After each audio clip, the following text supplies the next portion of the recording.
This is a question from chapter 3.2. It's called Nursing Majors, and it's a problem that was stated in the book. The table below shows the number of male and female students enrolled in nursing at the University of Oklahoma Health Sciences Center for a recent semester. At first it talks about the males, and it tells you how many males, how many non-nursing majors, then how many females are nursing majors, non-nursing majors, and the total, and so on. So the first question that we're going to take a look at is going to be this one, and we're going to let A equal the male students and B equal the nursing majors. So it says find the probability that a randomly selected student is a nursing major. So that's the probability of B. So if I'm looking at the nursing majors, that's going to be 795 out of 3,537.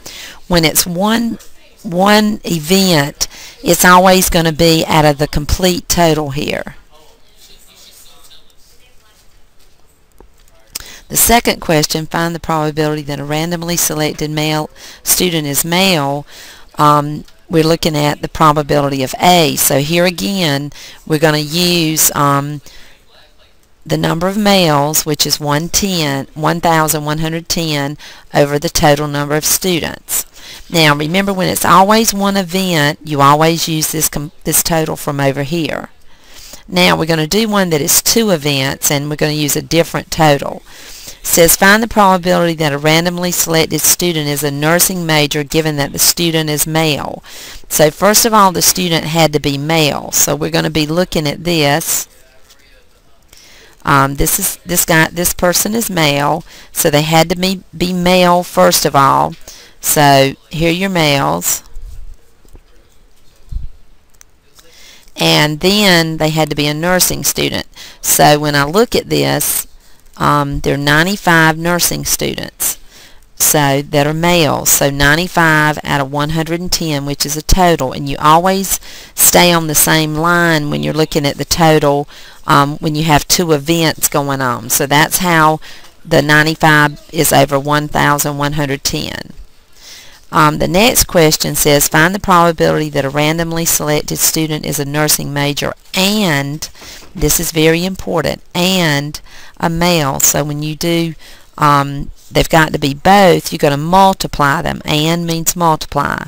So you're going to first find the probability of A, which is here. We've already done that one.